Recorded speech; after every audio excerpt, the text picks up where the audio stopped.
محترم سامعین و ناظرین، السلام علیکم۔ آج ہم لوگ سورہ فیل کی تلاوت اور اس کے مطالب سمجھنے جا رہے ہیں۔ سب سے پہلے اس سورہ کے بارے میں تھوڑی جانکاری حاصل کر لیں۔ سورہ فیل مکہ شریف میں نازل ہوئی، اس میں 5 آیتیں اور 1 رکوع ہے۔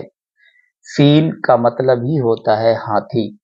اس سورہ میں ایک شخص تھا جو یمن اور حبشہ کا بادشاہ رہتا ہے، جس کا نام رہتا ہے ابرہہ۔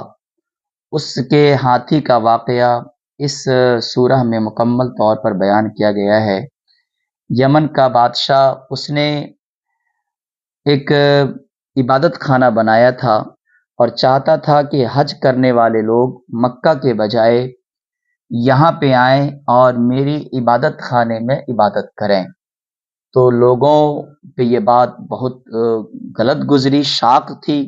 قبیلہ بنی کنانہ کے ایک شخص نے موقع پا کر اس ابرہہ کے عبادت خانے میں قضائے حاجت کی اور اس کو نجاست سے آلود کر دیا۔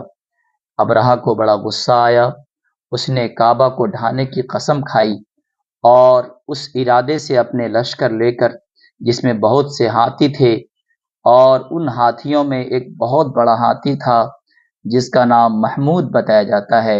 ابرہہ نے مکہ مکرمہ کے قریب پہنچ کر اہل مکہ کے جانور قید کر لیے۔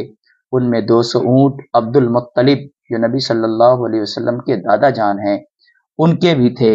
عبد المطلب ابرہہ کے پاس آئے تھے، بہت جسیم۔ ابرہہ نے ان کی تعظیم کی اور اپنے پاس بٹھایا اور مطلب دریافت کیا۔ آپ نے فرمایا، میرا مطلب یہ ہے کہ میرے اونٹ واپس کیے جائیں۔ ابرہہ نے کہا، مجھے بہت تعجب ہوتا ہے کہ میں خانہ کعبہ کو ڈھانے کے لیے آیا ہوں اور وہ تمہارے باپ دادا کا معظم محترم مقام ہے، تم اس کے لیے تو کچھ نہیں کہتے، اپنے اونٹوں کے لیے کہتے ہو۔ آپ نے فرمایا، میں اونٹوں کا مالک ہوں، اسی لیے اونٹ لینے آیا ہوں۔ وہ گھر خانہ کعبہ تو اللہ کا گھر ہے، اللہ اس کا مالک ہے، اس کی حفاظت بھی وہی فرمائے گا۔ سبحان اللہ۔ تو یہ سورہ اسی وقت نازل ہوئی۔ تو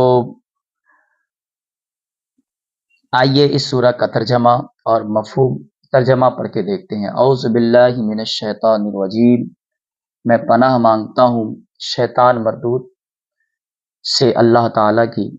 بسم اللہ الرحمن الرحیم، اللہ کے نام سے شروع جو نہایت مہربان رحم والا۔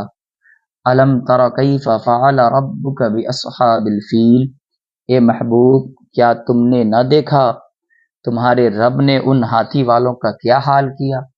الم یجعل کیدہم فی تضلیل، کیا ان کا داؤں تباہی میں نہ ڈالا۔ وارسل علیہم طیرا ابابیل، اور ان پر پرندوں کی ٹکڑیاں نہ بھیجیں۔ ترمیہم بحجارۃ من سجیل، کہ انہیں کنکر کے پتھروں سے مارتے۔ فجعلہم کعصف ماکول، تو انہیں کر ڈالا جیسے کھائی کھیتی کی پتی، یعنی بھوسا ہو۔ یعنی مطلب یہ ہے کہ جب ابرہہ نے خانہ کعبہ کو ڈھانے کی کوشش کی تو اللہ پاک نے ایک چڑیے کو پیدا فرمایا جس کا نام ابابیل تھا۔